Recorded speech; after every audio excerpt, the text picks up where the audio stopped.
Hello, everybody. I'm Paul Bonjour à Snowgrove. tout le Today I'm wearing monde. my hat as a Departmental Science Advisor to Fisheries and Oceans Canada and as a Professor of Ocean Sciences and Biology at Memorial University of Newfoundland in Canada. If we could have the first slide, I'd like to do a little bit of housekeeping before we get rolling.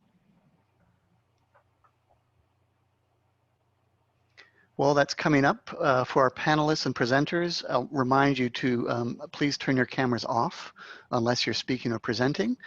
When your individual subpanel is on, feel free to keep that on. The other thing is I would say is mind your mute button. Many of us forget to turn our mute off when we need to, so keep that in mind. All right.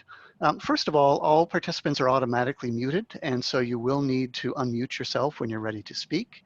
For our audience members, we encourage you to type your questions into the Q&A box.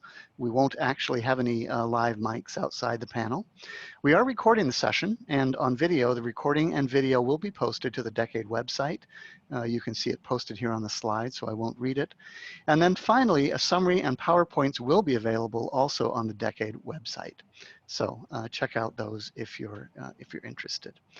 All right, so on to the next slide, please. Okay, so welcome to the UN Decade of Ocean Science for Sustainable Development, this workshop on co-designing for the North Atlantic. Our agenda actually has 3 sections, each with different objectives. We'll begin with some background, then move on to some case studies from the North Atlantic, and then on to how we can co-design our research on a go-forward basis. And to take us through that agenda, we have a diverse and excellent panel that I'd like to introduce as we go along. We could have the next slide. But I'll introduce them when we get to the appropriate part of the agenda. And so let's start with the question of where you, our audience, comes from. And so our first poll asks the question, from which of the ocean sectors are you primarily associated? So let's put up that first question, and I will give you 20 seconds or so to vote on that. I will note that our panelists are not able to vote, so it's just our audience who can weigh in on this question.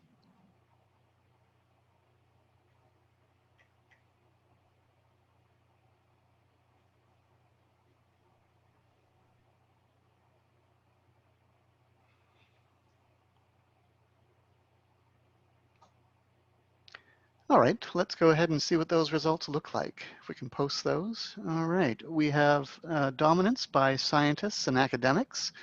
We also have UN entities and government and NGOs and a little bit of business and industry, so a good mix. So that's excellent. Thank you so much for posting that. Let's move on to the next slide. So let's start by meeting Craig McLean, who is the Assistant Administrator for Oceanic and Atmospheric Research at the National Oceanographic and Atmospheric Administration, or NOAA, as they're better known, in the United States. Craig is also a member of the UN Decade Executive Planning Group. So over to you, Craig. Paul, thank you very much, and good day to everyone. I appreciate your taking your time to join and learn a little bit more here about the direction and the ambition of co-design. I think it's an opportunity for us in the North Atlantic community to recognize the successes that we've generated, but also what lies ahead of us. But the big picture to me is to recognize that when the world's attention will be focused on the oceans, as it will be with this decade, we have a wonderful opportunity in front of us. And it's up to us, whether we're academics, whether we're government organizations, whether we are the private sector, industry, philanthropy, it's up to us to make the most out of this by working together. If I can have the first slide, please. I'd like to remind you of the current earthly trends that are very concerning. Climate change is real, it's happening. We can see the indicators of the effect and change on our Earth. And if you've attended any of the international meetings over the past 5, 8, 10 years, you're hearing the same subjects again and again. And we have to address those subjects. Let's look to the day when those subjects don't keep coming up, but what are the solutions that we have in order to reverse these trends? They're complex, and they involve not just good science, but translating science to society, and that's really what the UN Decade of Ocean Science for Sustainable Development is all about. Let's look at a good example with the next slide, please. I'm very proud of the work that's gone on under the Galway Statement of Partnership for the North Atlantic, resulting in the North Atlantic Research Alliance. And at the very root of the signing ceremony, I think there was a lot of ambition, but a bit of uncertainty as to what we could really achieve. But with Erin McPherson from Canada, with John Bell from the EU, and I would like to say a wonderful staff that stands behind me to help this all along, we were able to develop and still do develop co-designed partnerships across the sector of our three government entities. We're largely science focused, but I'm very delighted to recognize that David Miller from Fugro will be speaking during the course of this panel, that we've been able to incorporate the private sector as well into the achievements that we're making here for the North Atlantic Research Alliance. So co-design is governments, co-design is industry, and co-design is academia. It's all of us and working together. So next slide, please. Through this North Atlantic Research Alliance, we've been able to, on the left-hand side, generate a prioritized scheme for mapping the entire North Atlantic. That's a wonderful objective, and it actually preceded, if not inspired, the Seabed 2030 undertaking that we're now seeing succeed with IHO, the International Hydrographic Organization, and the IOC, the Intergovernmental Oceanographic Commission, plus the additive strength and value of the Nippon Foundation, which really has brought now with philanthropy some of the organizational funds that we need to get the work going. We, the governments, pay for the mapping, but companies like David Miller's company have donated some of their mapping for the public goodwill. That's a wonderful attribute. That's a wonderful opportunity.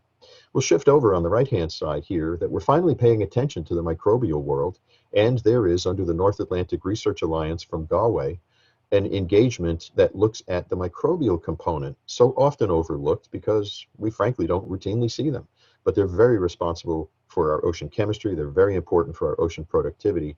These are the things that we do better together rather than any one nation believing that they could champion or perform this on their own. Next slide, please. So then along came the maturation and genesis of these ideas through the IOC, and we have the UN Decade of Ocean Science. It is the ocean we need for the future we want, and the science we need in order to deliver that in the practice of science-based community decision making. And the community will take these science information elements and produce a more healthy and robust economy than the one we left behind before COVID. This global pandemic is a unique interruption, sadly so, but an opportunity for us to be redesigning our economies in the way that we treat the earth. Next slide, please. The decade will produce results in these initial challenge areas, but by no means are these finite. I hope you're familiar with these already through the information that's conveyed in the implementation plan. But it's not limited to this. As your mind and as your interests expand beyond these areas, we will add them. This is dynamic, and it will last for a decade. Next slide, please. Through these challenges, we hope to be able to address outcomes that speak to each of these areas that are described in the implementation plan. We all want, of course, a clean ocean, a healthy and resilient ocean, productive so that we could feed people, a predicted ocean so that we can make the measurements necessary to offer informed predictions, safety in the ocean from tropical cyclones, tsunamis, and other harms for the basically 50% of the world's population that lives on or near the coast, an accessible ocean so that information is available to all, not secreted away in the top corner of my drawers, but out and open and available, deposited in repositories where people know they can find the ocean data and data products. But lastly, and maybe most important, not everyone knows how important the ocean is to our daily lives. But if we can create an engaging and inspiring understanding of the ocean for the public who hasn't yet reached that level of understanding, that will be a marvelous achievement. Next slide, please. As we look at the community components and the constituencies that we need to reach, this slide, I hope, gives you a summation of what those areas might be. And this is truly where co-design comes in. It's not just a university player working with a government organization. It's really reaching into that societal outcome that we need. And as the slide indicates, it's really more than science. We will apply science, but to be identifying the needs that these and other sectors who are not traditional partners in the conversation, but need to be, this is how we will succeed with co-design. So I applaud those courageous representatives of the private sector who have joined us here, of the philanthropy community, and of the non-traditional ocean science community. We routinely talk amongst ourselves, but can we enrich that conversation by inviting you into it so that we can identify the targets that are the most meaningful for society? Next slide, please. So we're at the point here where we have a call for actions at the IOC, which has been given the responsibility by the United Nations to organize and administer the UN Decade of Ocean Science for Sustainable Development. A small but mighty staff at the IOC is taking this on, led by Vladimir Rubinin, who's the executive director of the, or excuse me, the executive secretary of the IOC. And I applaud and appreciate the strength of the IOC team for what they're doing. This is not the only call for actions. There will be many others. It is a decade long, and the decade will be dynamic. And will also be a kickoff event, which we just spent a fair portion of yesterday discussing, as we'll have an event in Berlin kicking off in May of 2021, and it will extend for some time, and we'll have a number of celebrations and causes to draw people's attention to the oceans. But if you're in private sector, what's your marketing plan for the increase in business that you'll see during the course of this decade? If you're in the science sector, are you courageous enough to step out of your traditional and normal bounds and think broadly and partner up, team up, and find new avenues of reach? And ladies and gentlemen, as this decade approaches, think of, if you're a parent, think of your kids. If you're like me as a grandparent, think of your grandchildren. We are not headed for the world that we want. And this is an opportunity for us to make a difference. So I invite you, make a difference. And if not now, when might we possibly have this chance again? Thank you very much. Oh, thank you for that excellent background summary, Craig. Very helpful. And it's also great to see the progress that's been made since many of us met in Galway just a few years back. The issues you identify certainly helped to set the table for the Decade Workshop that was held on the North Atlantic, jointly organized by the Fisheries and Oceans Canada and by the Ocean Frontier Institute. So on that note, it's my great pleasure to introduce Dr. Anya Waite, who is the Associate Vice President Research Oceans of Dalhousie University in Halifax, Canada.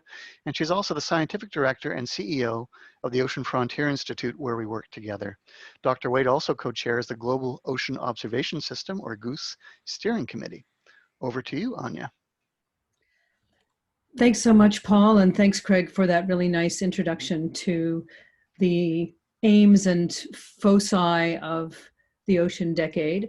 Today, I'm going to present some of the outcomes of our North Atlantic Regional Workshop that we held in January this year in Halifax, particularly focusing on those cross-cutting themes that are really getting into the concept of co-design. And those include things like partnerships and financing, access to information, awareness raising, and transdisciplinarity.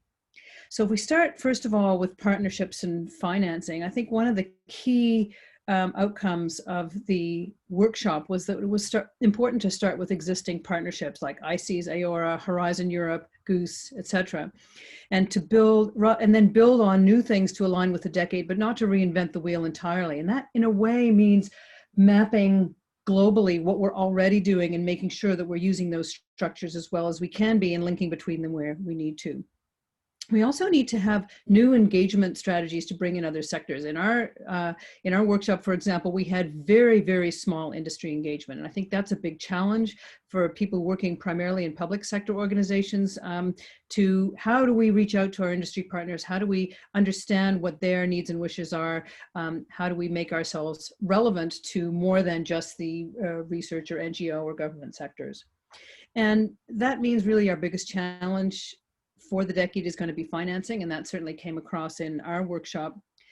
Extant initiatives hopefully will allow multiple nations to pool resources, and we see some successful things, for example, in the Galway and Belém statements. The Arctic Council is another example, but doing those is hard. It takes a lot of work, and it takes clear governance, which often is the big challenge. We also need to talk to foundations, to private companies, and think about crowdsourcing for areas where we really do have a surge of public support for activities that we're going to be doing under the decade. And finally, I think one of the key challenges is to define the economic contribution of what we do for the general public, but also for other sectors. Next slide, please.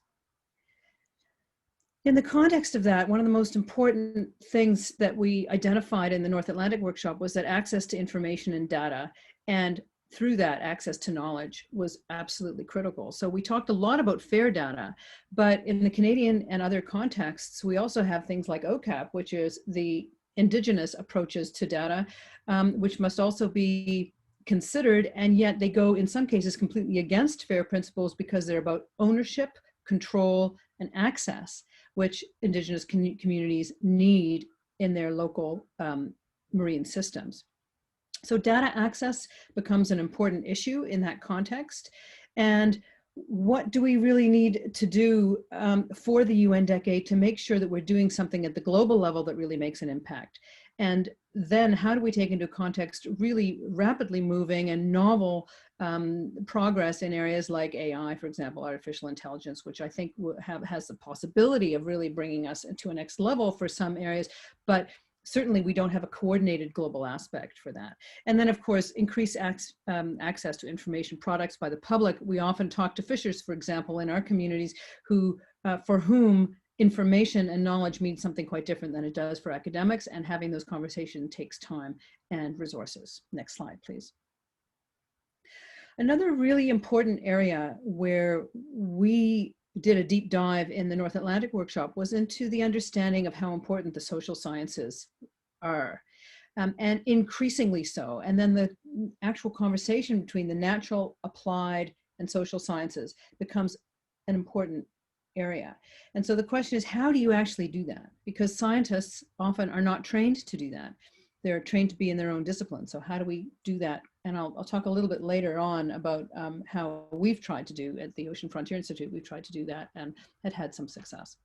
We also identified we need much more breadth of community and youth coming into our discussions. We tend to be a little long in the tooth, those of us who are leading the conversations, and it's critically important to get those younger voices, and not just because we need their energy and we need to basically be passing the baton. So those are all gives us potential for truly transformative change, and new conversations such as those with our Indigenous communities with ocean literacy and things like two-eyed seeing, which is a Mi'kmaq concept here in Canada, thinking about different ways of seeing the same idea. Next slide, please. The transdisciplinarity, therefore, is an emerging theme here. And we really need to be looking at problem-led investigation rather than investigation that's driven within itself from the narrow scientific perspective. And co-development with communities. Now, that's much, much harder than it sounds.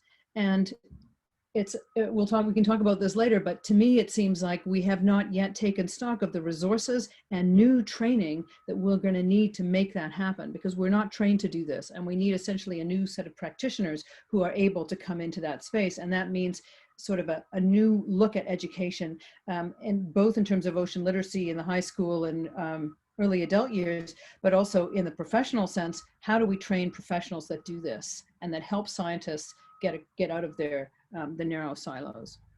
There was also a big discussion around the social sciences and humanities as independent disciplines. So social science isn't just a discipline that must link to natural science. It's also a deep dive on how humans interact with the environment that's important to understand. And then finally, the mechanisms by which we take research and turn it into action. So all these things take new ways of thinking, new resources, and new energy. And so where do we find those? That's the big question. Next slide, please. So in conclusion then, we have recommendations that are very clear, but they require risk-taking.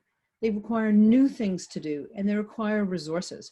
And we need to develop a framework to bring those into being.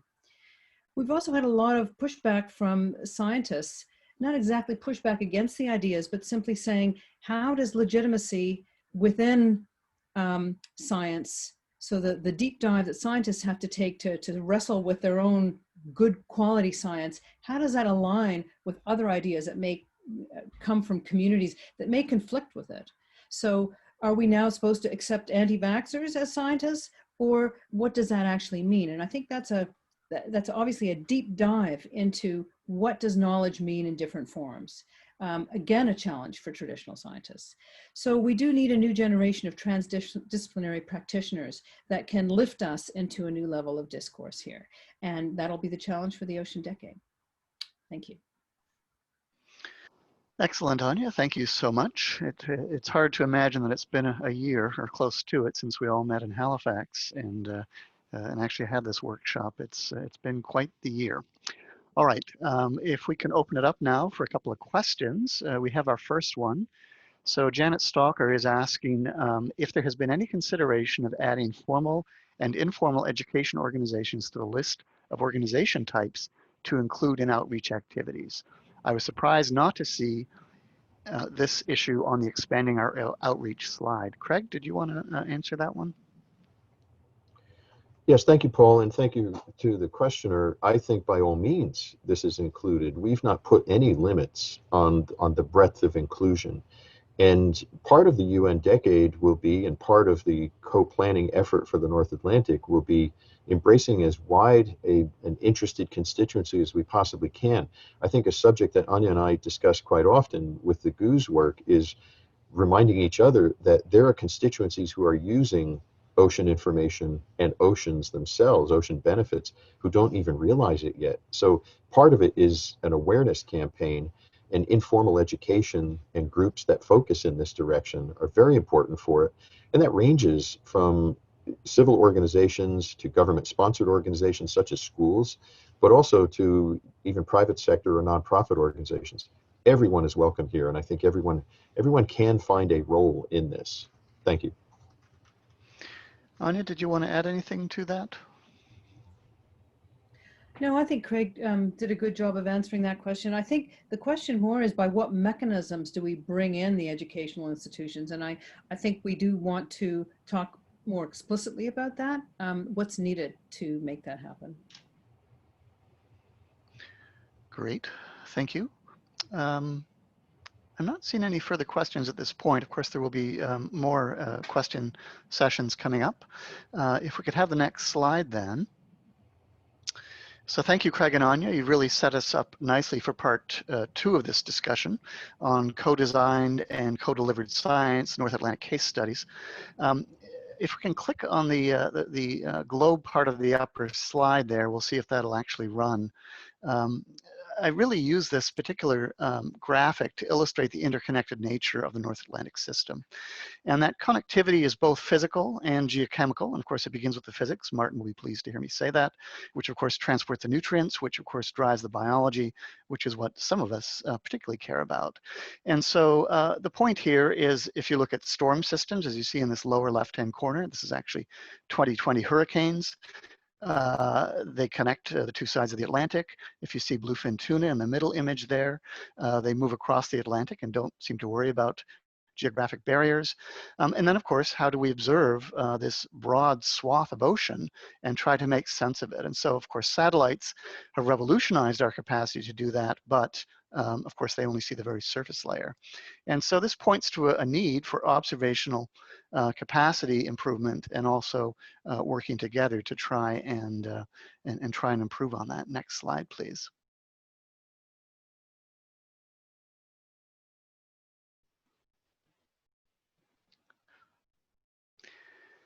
And so this is, of course, part of the Ocean Decade, and it's part of a series. The key pillars in this series are inclusivity, co-design and co-delivery, subsidiaries, and partnerships.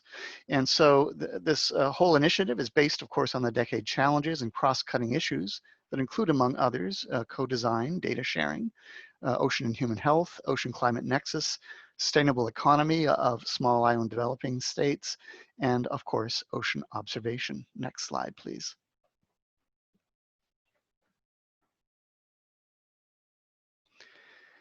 And so when we co-design or talk about co-designing, this is really to try and achieve a transformational ocean decade. And so the idea here is that we co-design, co-produce, and co-deliver through novel partnerships. And so if we can tackle these critical issues and challenges, they can enable collaborative research through interdisciplinary approaches, through cooperation, and increased private sector participation. And we're going to see some very good examples of this in just a few minutes. And so these global sessions are highlighting opportunities in collaboration, in strengthening and coordination, building trust and partnerships, which is hugely important and a real central facet of the decade. And then, of course, funding, finding appropriate funding and fit for purpose funding. Next slide, please.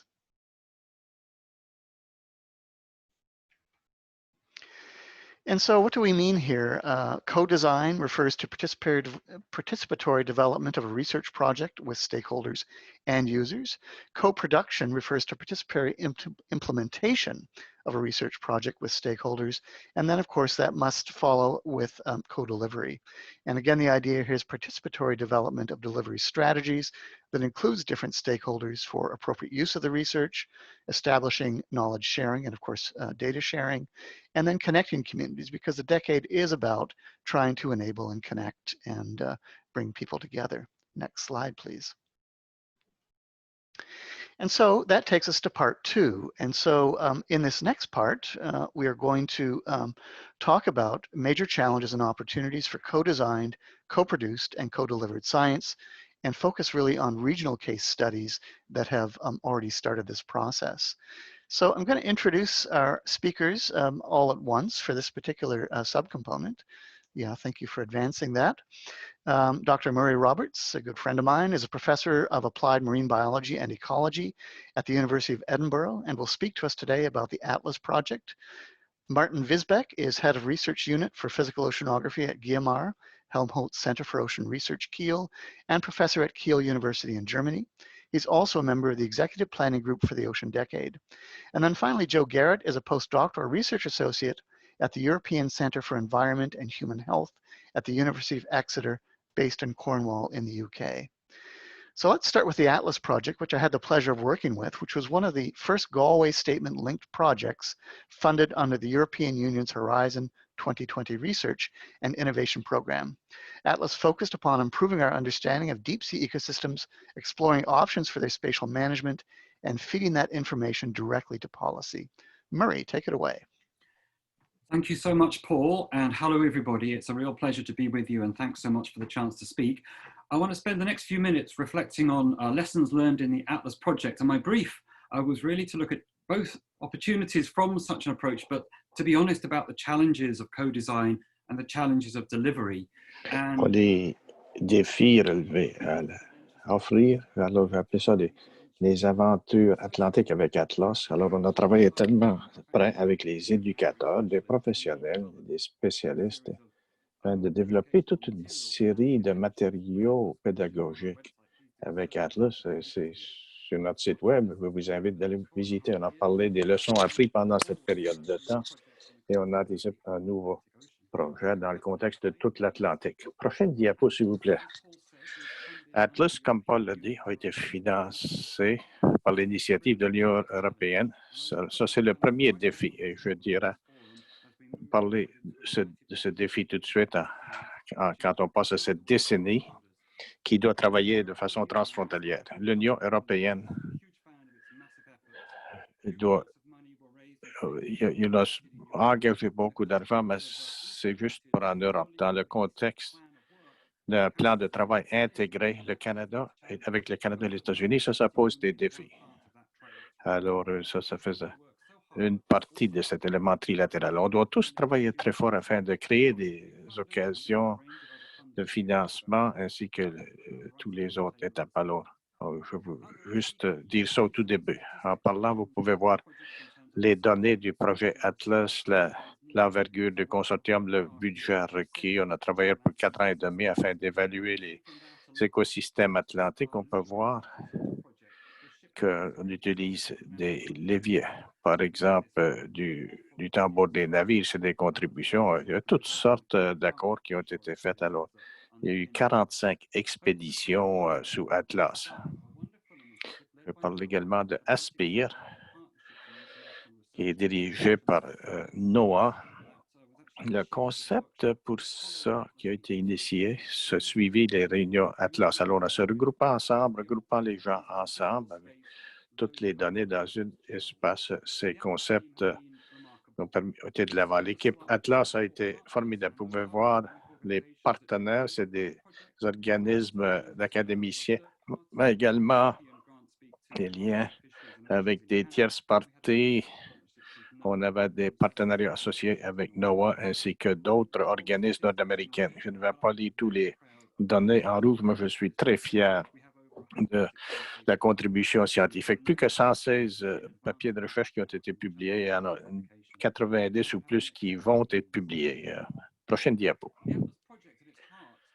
Le projet Atlas a été bâti sur l'océanographie de l'Atlantique. On a utilisé l'information utile. Je ne peux pas vous donner les détails de la science, mais je vais expliquer comment on a eu un co-design pour assurer que la science qu'on a entamée, c'était pertinent pour l'industrie et pour la science. Alors, ça fonctionnait parce que c'était un exemple réel de se rencontrer autour de la table. Même avant qu'on ait une idée pour un projet, on a décidé d'examiner les écosystèmes marins profonds. On se demandait quel secteur industriel était le plus actif là. Et le secteur pétrolier, c'en est un. Ils sont actifs depuis plusieurs années. Ils ont beaucoup de bonnes données. Ils nous ont approchés. On a formé des partenariats avec les entreprises qui paraissent à l'écran. On a créé un comité aviseur et je suis toujours content des collègues chez NOAA, M. Leonardi,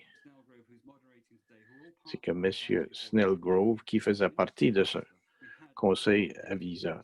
On avait un noyau académique avec un autre noyau biotechnologie avec des partenariats. La façon dont on a pu établir nos objectifs de politique. Le président, J.A. Rice, c'est un héros de Atlas. Il a eu tellement d'influence dans les différents processus. On a travaillé avec Jake et il était tout un allié pour nous. Ces aspects font tous partie de notre approche co-design. Ça, c'est un résumé de la structure du conseil aviseur et la participation industrielle. Et ça a été, on voulait que ce soit pratique. On a eu accès à des données de l'industrie. Ça, c'est un autre. Des données industrielles, si on peut reculer. Les données industrielles, c'est de l'information privée. On a dû développer des ententes de confidentialité. Et ça va certainement être important dans la décennie qui s'en vient. On avait des panels en sciences politiques qui étaient très importants, mais je pense que ce qui est important, c'est les négociations pour gérer la biodiversité au-delà des frontières. Prochaine diapo, s'il vous plaît. Prochaine diapo, brièvement, les objectifs. Je ne vais pas tous les lire parce qu'il n'y a pas beaucoup de temps, mais je vais parler un peu des résultats. Il y a eu beaucoup de résultats de ce projet que vous pouvez trouver en ligne. Essentiellement, c'est à propos de comprendre les écosystèmes profonds dans l'Atlantique, la connectivité, la diversité, et alimenter cette information sur la façon dont les gens valorisent ces écosystèmes, les sciences sociales, jusqu'à le développement de politiques dans un contexte marin. Bon, prochaine diapo résume cela. Ici, c'est un casse-tête. Atlas, si ça fonctionne, c'est parce que chaque pièce du casse-tête est aussi importante que les autres. Si on ne comprend pas les fondamentaux de la circulation océanique, ça va peut-être ralentir. Les transferts de carbone, la diversité, on ne pourra pas développer de plan de gestion. Si on ne comprend pas comment les gens valorisent les écosystèmes, on n'a aucun espoir de pouvoir amener ça à la société. J'ai mentionné au tout début que les gens sont en avant-plan, on travaille avec ça. Alors, s'il vous plaît, regardez les derniers rapports de politique qui sont disponibles au lien qui apparaît à l'écran. Bon, je voudrais arriver au dernier message que j'ai, qui est les défis et les occasions qui sont résumés. Dans cette dernière diapo, j'ai énuméré les domaines de co-design. Ce n'est pas nécessairement une liste complète. l'équipe est essentielle et on doit leur donner des pouvoirs. J'ai une couple d'exemples où Atlas a pu prendre le processus Galway et passer à l'action. Vous voyez les drapeaux de l'Europe, le Canada, les États-Unis. C'est une expédition dans le détroit d'Avis, une technologie américaine intégrée avec un navire canadien et du soutien financier avec une participation d'académiciens européens pour avoir plus de 2 ans de travail dans le détroit d'Avis, endroit où les monts sous-marins ont passé à travers dessous ce processus et la ratification de ces sous-marins. Alors, c'est important de collaborer avec l'industrie, les politiciens, d'avoir des objectifs clairs. Bien sûr, il ne faut pas juste parler du co-design, c'est une question d'agir, de comprendre, considérer les systèmes complexes et de travailler avec les groupes aborigènes et l'industrie. Il faut être prêt à adapter les changements de politique continuellement. L'aspect politique, ce n'est pas juste à la fin du projet, mais pendant tout le projet. Soyez conscients des défis du régime de financement. On a composé avec ça aussi bien qu'on a profité des occasions lorsqu'on peut. L'exemple canadien, c'est un bon exemple. Créativité est essentielle. Pour moi, ça se découle de l'équipe, surtout les chercheurs. Les détails sont essentiels. On doit agir tôt sur les problèmes. Si quelqu'un démissionne, on doit composer avec ça. Ça arrive tout le temps. C'est un processus continu de équilibre plutôt. Dernière diapo. La décennie, ça va être extraordinaire. Je pense qu'on devrait en profiter. Dernière diapo pour vous indiquer où on s'en va sur nos approches. Greg a mentionné l'énoncé Galway qui a été fondamentalement important. C'est une merveilleuse déclaration. Ça, c'est en 2013. En 2017, on a signé l'énoncé Berlin, l'équivalent pour ramener l'Atlantique du Sud pour que toute l'Atlantique soit ensemble. On peut partager des fonds de l'Union européenne avec nos partenaires en Amérique du Sud et en Afrique aussi. Le projet e-Atlantique, il y a plus d'informations sur la ligne. On a créé un groupe pour communiquer l'objectif. Les objectifs sont sur notre site web. On prend la décennie au sérieux. Alors nous, on est... amongst which is our ambition to create a global community portal in GEOS. So please follow us and please be in contact. And thank you all very much for the chance to speak today. Wonderful. Thank you so much, Murray. The All-Atlantic Ocean Observing System, Atlantos, is a community-based program to support the implementation of an integrated basin-scale observing system. Atlantos is working to support the ocean community to enhance and sustain basin-scale ocean observing in the Atlantic as a contribution to the Global Ocean Observing System, or GOOS, and similar programs. Martin? Thank you, Paul. So can we have the first slide, which is about Atlantos? And I'd like to share with you some thoughts that we have and some experience that we gained through our Atlantos program. Just like we heard a moment ago, Atlantos was an Horizon 2020 program, and it is now finished as of a year ago. And we moved over to Atlantos, the program. And I wonder if we will see the slides. That would be helpful. I don't see them. Oh, maybe they're there. Okay, great. So first slide still, thank you. Can you go back? So what Atlantos is all about, it's a framework of collaboration. Just like we just heard from Murray, we're building on the successes of the Galway and the Belém Agreement that connects us in the Atlantic Basin between the North American side, Canada and the United States, and the European countries, but also in the South Atlantic, which connects us there between partners in South Africa, Brazil, Argentina, Cabo Verde, and many others. And what we did at Atlantos, we actually thought about how can we more co-design an observing system that is fit for purpose, that serves common goals, and actually works for all of us living, working, and benefiting from the Atlantic Ocean.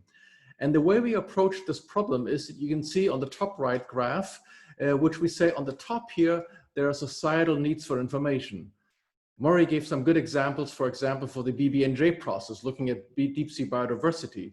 But there's others who want to operate safely on the Atlantic Ocean, so it's safety and hazards risk reduction. We like to understand how the climate system is evolving. That's maybe a more scientific challenge, but also others want to use the oceans more for benefits.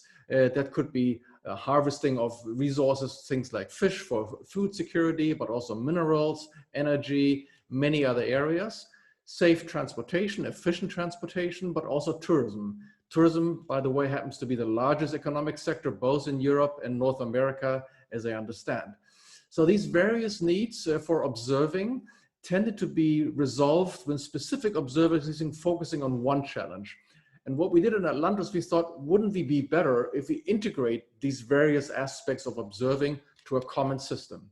And this is, there's some blueprints given us by the Ocean Ops conference series, and the last one in 2009 came up with this framework of ocean observing, which is much more systemized thinking about observing systems in situ, mostly that is.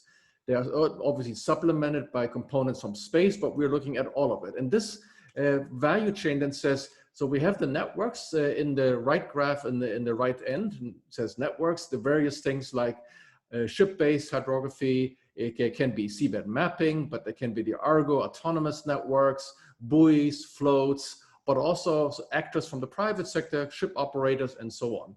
Now they then need to share the data. In Atlantis, we made a lot of effort into sharing the data, bringing them in common data portals, things like EMODnet, and then they get translated into information that serves society. That's what we call the value chain thinking. Next slide, please.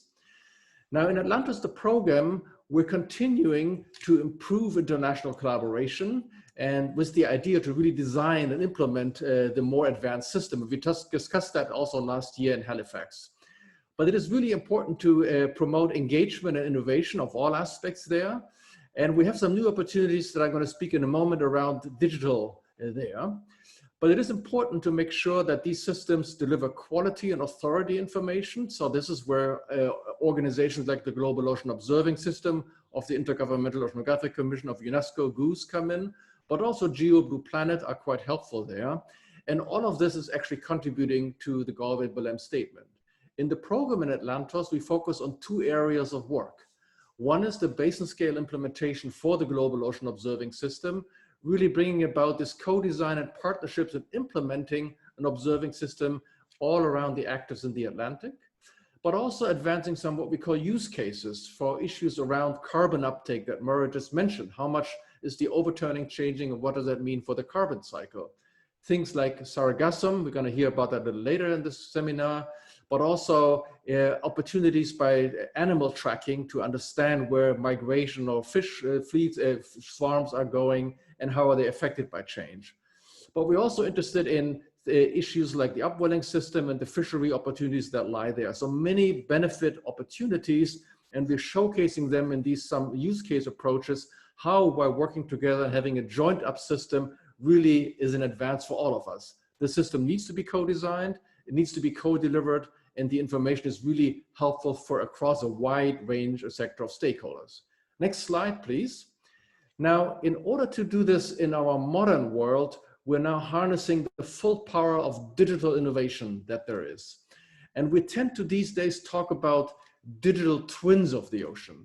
And I want to explain to you what that is. So on the right, you see a vision that says these digital twins allow us to explore the ocean, to understand its interactions, and to develop the knowledge that we need for decision making. Its information is based on interoperable and trusted data from a wide range of sources. Atlantis is one of the sources. iAtlantic and many other programs contribute to that as well. Now, in the lower graph, I'm giving you the European story, but it could also make an Atlantic story.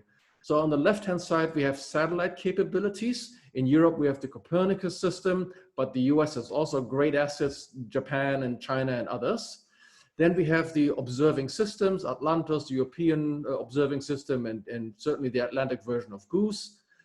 But then we also have emerging marine services. In Europe, we have the Copernicus Marine Service, but there's the Canadian service and US services, which we can maybe bring together a bit more. We have data holdings, things like EMODnet, SeaDataNet, and the IOC UNESCO has a number of those. And now the new opportunity comes with cloud computing and sharing the data through a virtual space. So and somehow taking all the observations on the left, looking at them through the digital opportunities and bringing them right out to the stakeholders on the right. And here, new technologies like AI, virtual realities, immersive environments, things that museums have known so well how to do, but now let's feed them with the data that we have in an interesting new ways. And the next slide shows you how we can actually do that in a very practical sense. The UN Decade of Ocean Science for Sustainable Development calls for, as one of the outcomes, an accessible ocean with open and equitable access to data, information, and technology and innovation. So that's the challenge. Specifically on the scientific challenges, it calls for develop a comprehensive digital representation of the ocean. So how can we take that observations through the lens of digital to society? So on the one hand, Atlantis is doing it more in a service-oriented way, where we serve the data for certain needs. But the digital twin model is shown below is actually different. It allows us to take the observation, sensor data, and models and visualize them on the one hand, but on the bottom then we can use these insights to make decision, interventions, and outcomes. So this speaks to marine spatial planning. This speaks about new uses of the ocean. This speaks about zoning, about protection areas, about really planning the shared space of the Atlantic Ocean. You can call it marine spatial planning, you could call it ecosystem-based management, but you want to do all of this in the digital sphere.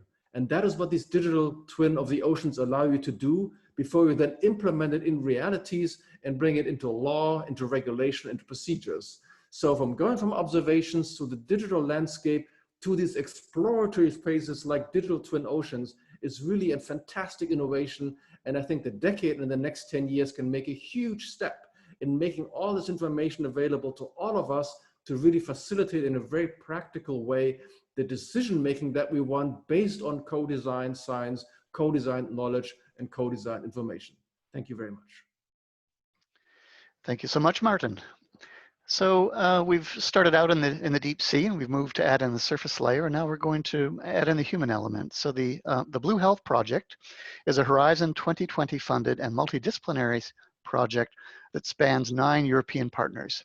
It focuses on understanding how water-based environments relate to human health and well-being in towns and cities. It involves multiple streams of work, including systematic reviews of evidence, large-scale surveys, interventions in blue spaces, virtual reality-based experiments, and future scenario planning. Jo. Thank you, Paul, for the introduction. So we're just coming to the end of the Blue Health Project now, which began in January 2016. The project involves a range of disciplines, including landscape architects, environmental psychologists, and policy analysts. The approach that Blue Health took to integrate all the partners and strands of work across countries was to incorporate the work into one overall conceptual model so that we can see how all the work fits together. Perfect. The conceptual model links the climate, urban planning and infrastructure, contact with blue spaces, and the population level health and wellbeing outcomes. I'm now going to focus on one of the strands of work led by landscape architects at the Estonian University of Life Sciences. Our large-scale data analyses have found that those living closer to the coast report better general health and mental health and more physical activity, and that the benefits are greater for those on low incomes. Although such research can detect population-level relationships, it does not allow for firm conclusions about cause and effect. Blue Health, therefore, carried out a range of small-scale interventions at blue spaces across Europe and evaluated these environments before and after to explore whether improvements to access and quality would lead to improvements in health and well-being. Next slide, please. One of these locations was an urban beach called Teats Hill, located in a deprived area of the city of Plymouth. In addition to the beach, there is also a green space, playground, and other amenities such as picnic benches. Prior to the renovations, some aspects of the site had fallen into disrepair, and it was not easy to access the beach. Next, please. Blue Health researchers worked in collaboration with the local council a stakeholder group was established who oversaw the design, engagement, and research work. They outlined the parameters for the project, the budget, and a series of initial issues about the local area. This information was used to give a framework for the initial design ideas, which were then presented to the local residents in several participation events. This included an open day on site where residents were invited to comment and review the plans. Following this consultation, the plans were changed to incorporate the residents' views. The regeneration of the site included vegetation management, the addition of an outdoor theatre, improvements to the slipway, improving access to the beach, and also upgrades to the playground. The success of this project relied on a good ongoing partnership between the Blue Health Project and the local council, involving stakeholders at early stages and especially involving the local community at early stages, acting on their views and continuing to engage throughout the intervention. It was also identified that working with a range of stakeholders was important, and in particular, the inclusion of the public health team. Although involving varied views from different groups can slow down implementation, early participation can mitigate this and optimize the intervention for everyone. Next, please. A key challenge for co-designing and collaboration is obviously resources. Plymouth City Council had won funding from a national scheme to improve the environment in several deprived areas across the city and approached Blue Health for evaluation. Blue Health had the research funding, had identified a research gap, and wanted to test their developing tools. Blue Health identified the work that Plymouth Council were doing as an ideal natural experiment. Blue Health provided expertise, including that of the landscape architects. In this project, resources from the council and research project were combined in a complementary way to achieve a range of positive outcomes for both parties. Next, please. Another key challenge is the sustainability of projects beyond project funding. This was highlighted early on by the council. One of the tools used to evaluate the site was the Blue Health community level survey. This surveyed local residents and visitors to the site before and after the intervention and assessed changes in local residents' perceptions of the site quality, overall safety, and feeling part of the community, as well as aspects of psychological well-being. The council requested that the survey explored the willingness to volunteer, as they wanted to set up volunteer groups to help manage the site beyond the funding. Engagement with the nearby businesses also helped with the legacy of the project, as, for example, the staff from the nearby aquarium now use the area for outdoor educational activities and beach cleans. As such, early engagement with stakeholders and their contribution to the research questions facilitated a successful legacy of the project. The results of the survey found that positive well-being was higher after the intervention. Satisfaction with the local community was found to explain some of this association. Initial findings implied that community satisfaction and community involvement were key for the success in improving psychological well-being.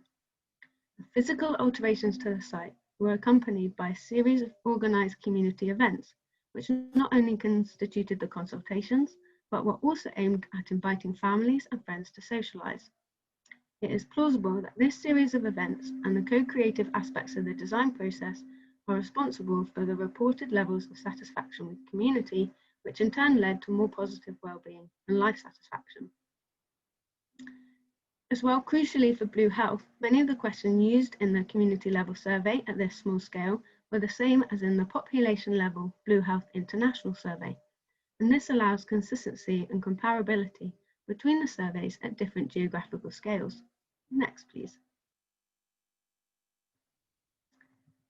There's more information online where you can find out more about all of our activities, including case studies from other countries, find summaries of and links to all of our publications, and download tools and resources. Next, please. Thank you for listening. Thank you, Jo. Very helpful. All right. So let's move to our question period. We actually do have a few questions that have been posed. The first one is from Noarn Burke, who says she represents, or he, a national network, the Irish Ocean Literacy Network, and they'd love to be able to find a role in this transdisciplinary challenge. What would be the best platform for us to connect to and form collaborations with other networks? maybe Murray and Joe could take on that one. A similar question comes from Stacey Odlum, who's also looking for opportunities to link with ocean projects. Murray. I'll have a first go. As I mentioned in Atlas, we co-designed the science alongside social science and education specialists. In our context, we worked with Scotland's largest Earth Science Outreach Centre. They're called Dynamic Earth, and they're very well networked. The science centres of the world are incredibly well networked. Certainly a concept I'm taking forward at the moment with them is to use the global network of planetariums to visualize ocean space. And it's really compelling. If you stand within a planetarium and in full 4K resolution, see the NASA animation that Paul was using earlier, it looks $1 million. And even as scientists understand things better, we all understand things better when we see it visualized at scale. So I think that's a very interesting approach. And in Atlas, we decided we would partner with specialists. We wouldn't try to do it ourselves, and that was a good call. The materials are of super high quality.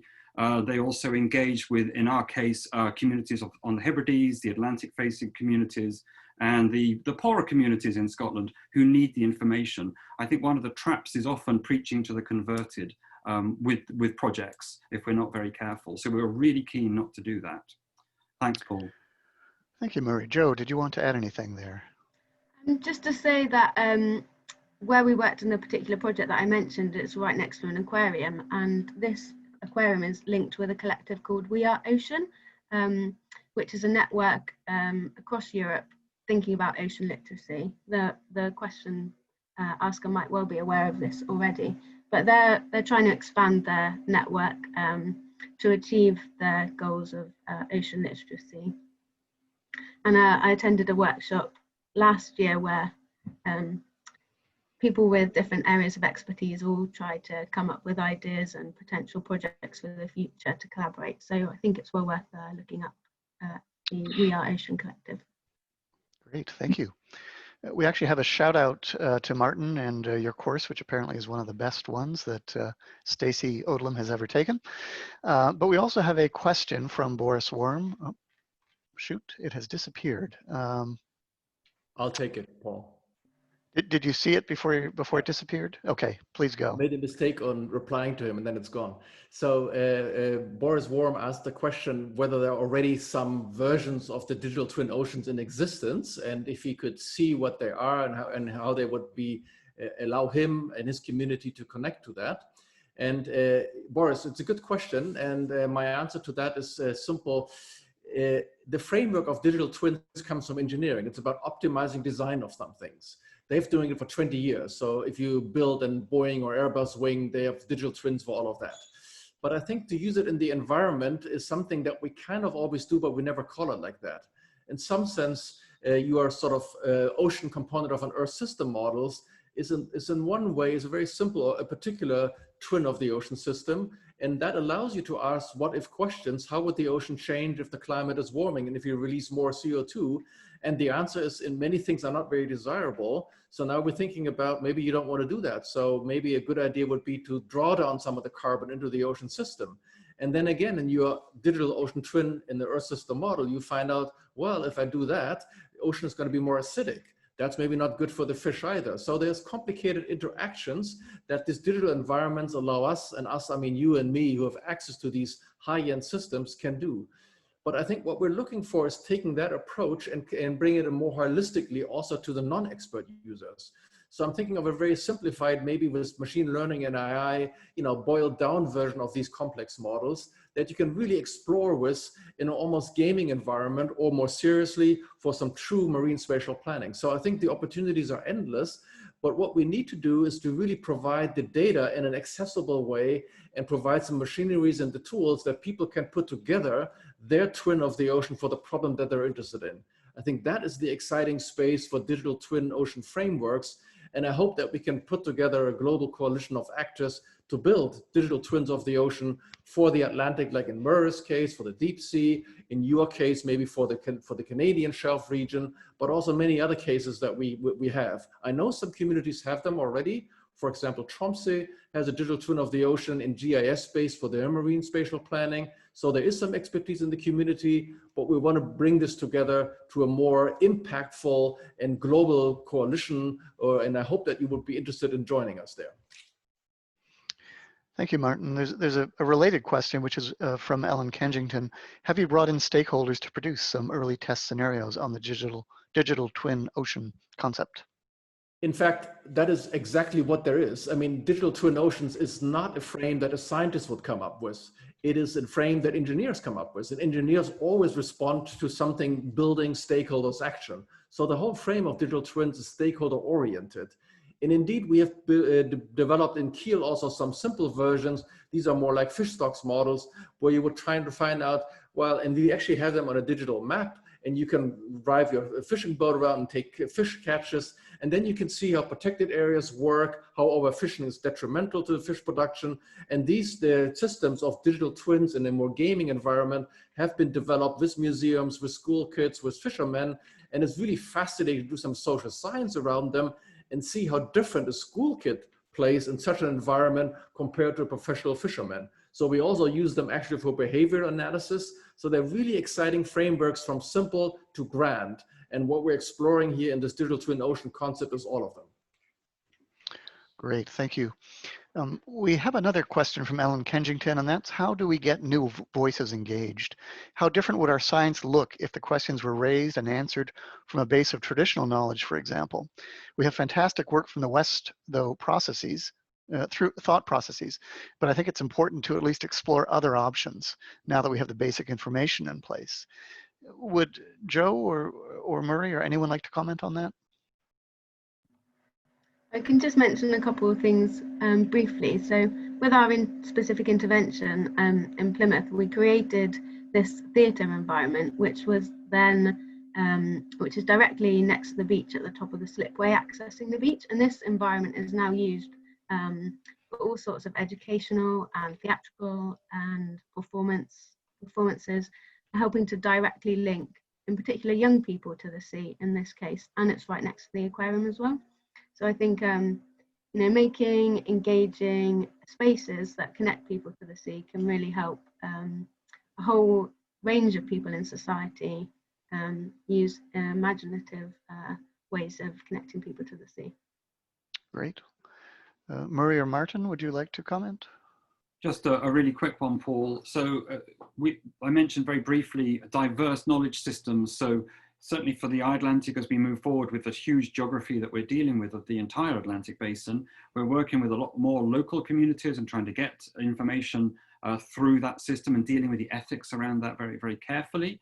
But the diversity of knowledge includes industrial knowledge, and the observations of people like ROV pilots or even submersible pilots who were diving in the 1970s before deep water bottom trawling really took hold. We're trying to capture all those knowledge systems. We have a working group explicitly focused upon that. And I think it's a massive opportunity, a very exciting front actually, as we move into the decade. Great, thank you. Martin, anything? If I may, I think what we're trying to do in the decade, I think Craig alluded to that. It is called the UN Decade of Ocean Science for Sustainable Development. So it's not the UN Ocean Science Decade. It's the part of the ocean science that we do that supports sustainable development. And I think the transformative part that also Craig had in his slide is all about thinking about what do we mean by ocean science? And I don't think we mean by that academic natural science. We're taking the much more broader term. So if I'm from Germany. If I translate science to German, it's Wissenschaft, creating knowledge. If I create Wissenschaft back to English, it's natural science, social science, humanities. And the question for me in the decade was, shouldn't we include in that term science also practical knowledge, things like indigenous knowledge or the practical knowledge that Murray just mentioned?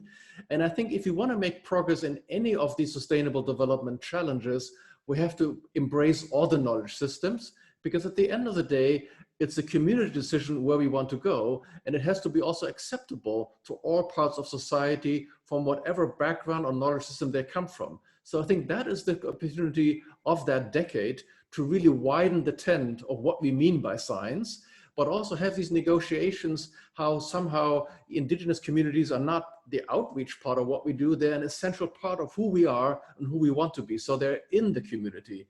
And then we still have to do negotiations also with the private sector. They all have some constraints around them, and the academic sectors actually too. So if we try to work together and use the decade to really change how we operate together and looking how we can advance the agendas for sustainable development together. That would be fantastic, Paul. And I hope 10 years from now, when we have another conversation like this, we don't have to go through these debates about intricacies of knowledge systems. Thank you. Thank you, Martin. I'll add a little piece to this before we move on, which is within the Ocean Frontier Institute, we actually have a piece that is working with the Nunavut government. So this is Inuit in co-developing science and then solutions to the science questions. And I bring this up in the context of the need for co-development as well as shared knowledge. And so in other words, tackling a question with diverse stakeholders involved, not only in tackling the question, but even informing the question. And so that's a very challenging thing to do with Western science, because of course reviewers of proposals want to see exact locations and replicates and detailed hypotheses, which is not so easy to develop in advance of writing a proposal if you're really going to co-produce and co-develop. So anyway, it's an interesting challenge and one I hope the decade will be able to move forward on. In any case, thank you to this subpanel, to Murray and Martin and Joe for your input. And let's move on a little bit to the next slide if we could. And so we're going to enter now the third phase of this workshop. And if we can move on to the next slide. This is considering the co-design research and what that really means. So key element and recurring theme within this broader topic is transdisciplinary research, which fully integrates across disciplines, working together rather than in parallel to try and co-create something novel and conceptually whole. Next slide, please. This also means bringing together people from broad stakeholder groups and disciplinary groups in a timely fashion rather than as an afterthought. And this comes back to this idea of co-creation from the get-go. Next slide, please. Now, of course, this desire also brings challenges, merging groups that speak differently and often think quite differently. And so we have some work to do to try and actually make that happen. But it's absolutely worthwhile and I think very critical to the success of the decade. Next slide, please. So that brings us to the next stage of our dialogue. What are the key considerations for co-designed research at the regional level? Fortunately, we have a subpanel that encompasses diverse ideas and experiences. I'll introduce them in the order in which they will speak. Okay. So Isabel Sousa-Pinta will speak to us about capacity building opportunities in co-design science. Isabel is a professor at the University of Porto and head of the Aquatic Biodiversity and Conservation Group at Interdisciplinary Center for Marine and Environmental Research, also known as CMAR.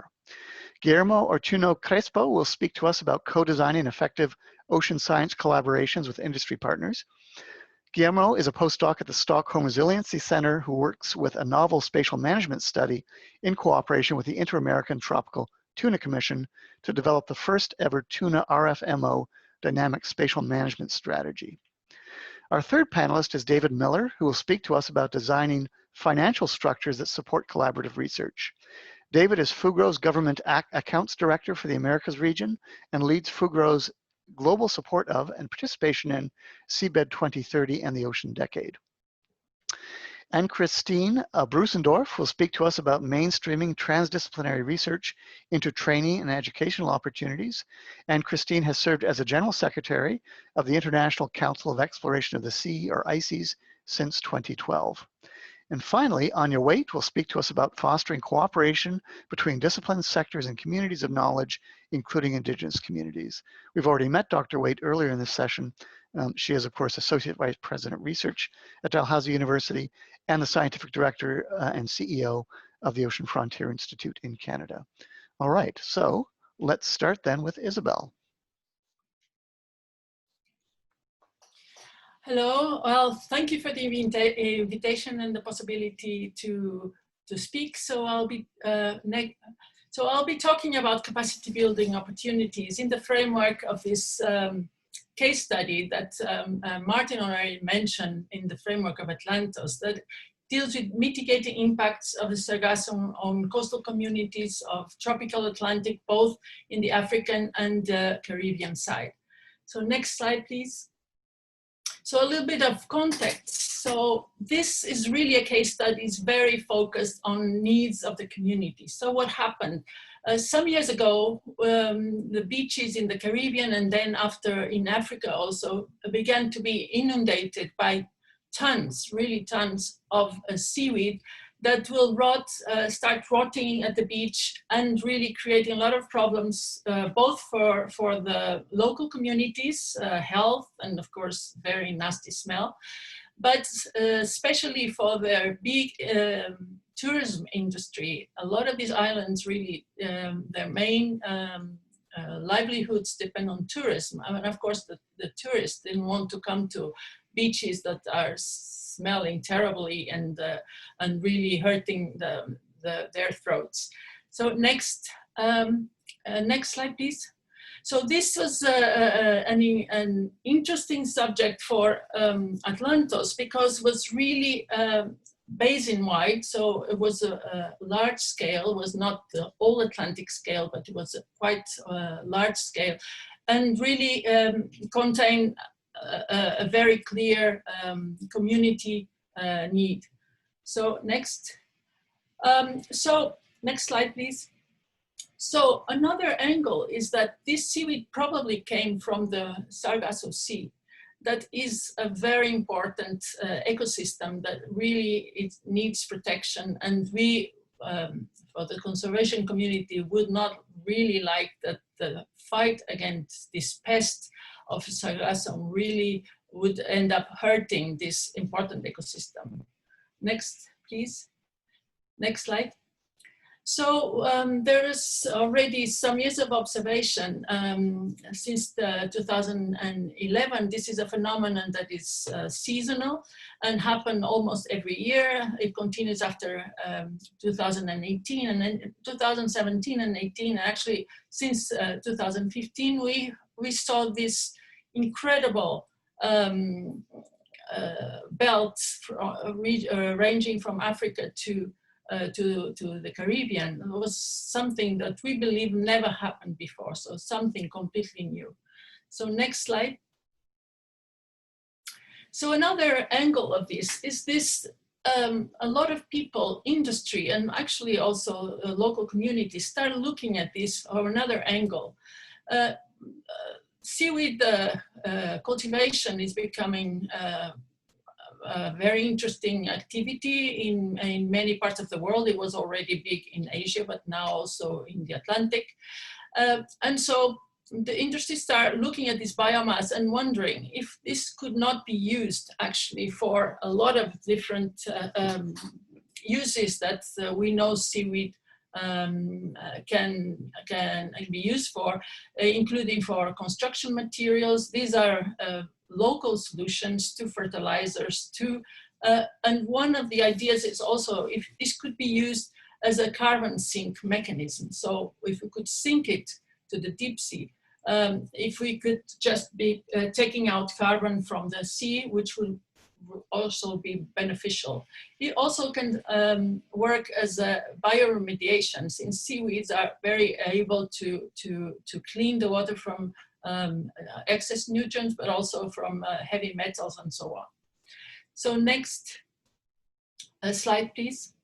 So because of all these angles, there's also a lot of initiatives going on from local initiatives, from university, from the networks have been formed and so on. So next.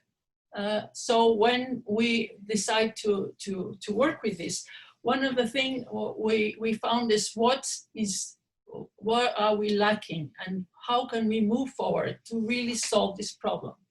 So next slide, please.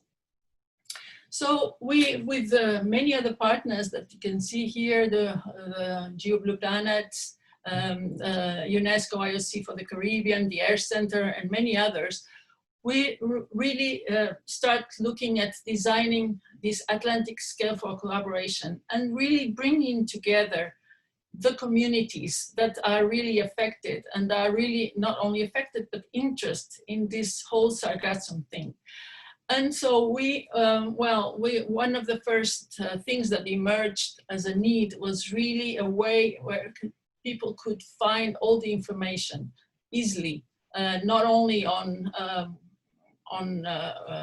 observation, satellite observation. That is, of course, very important. People want to know what to expect, how much seaweed, when it will arrive, where it will arrive, and so on. But also other observations, citizen science observations, also then how to use the seaweeds, how to harvest the seaweeds, what to do with them, and so on. So we also try to identify needs and gaps that really help to solve this problem. And of course, one of them was to develop a capacity building exchange of knowledge. So next slide, and I would like then to share some thoughts that we have. And the first thing is that really here we feel the need for capacity exchange. This was already mentioned just now by Paul, by also Martin and others.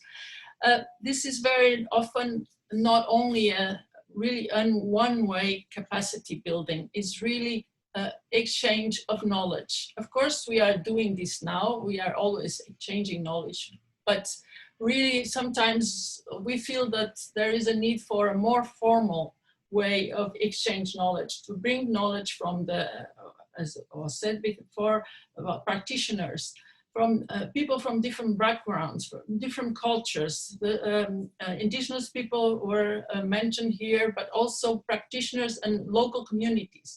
There's a lot of knowledge that very often gets not harvested when we have the classic capacity building programs. So not only, of course, different sciences, and of course here the social sciences are very important, but different cultures also, and different practices. And of course, this also comes with a different geography and so on. Of course, we need to identify needs because sometimes there are real needs that can be actually filled relatively easy if we have put this in a community. And we really have already online courses, or we can really redesign with this community what would be helpful to have and to share. Then, of course, identify resources. There are already, we have seen examples here of past projects, but also the ongoing projects now that we have for the Atlantic. Many of them have already included the exchanges, this capacity building that is really exchange of professionals, not only students. For instance, we have in Mission Atlantic and also in Aquavite, the exchanges of professionals and also of students that go not to another university, but for industry or for learning about policy, writing and so on. So all these exchanges really are very important, and they in a way can be found already in some of the projects, but really we need the community to be aware about these opportunities. Then of course academic exchange programs and things that exist, but then we really need to bring new initiatives. And already Murray said that we have had difficulties on really this funding from the different sides, to bring together this funding from the different sides. And a lot of these things I'm talking about really are European initiatives now with Brazil and with South Africa and other countries from, that also includes Canada and US, but sometimes there are some difficulties. And really, I would like to finish by saying that creating these new international initiatives that really have this view of capacity exchange, not only capacity building, that in a more traditional way, that one-way street from the teacher to the student, but really that assemble in a more formal and organized way, really bringing together the different knowledge and exchanging this knowledge. And this is all I have. Thank you for listening. Thank you, Isabel. Very helpful, and lots of good information there on capacity exchange and its potential for advancing science, which of course is a major objective of the decade. Guillermo, would you like to go next?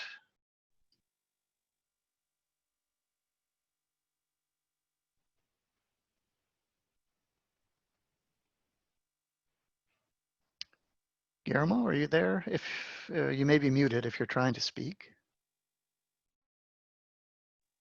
Ah, excellent. Nope, we're not hearing you.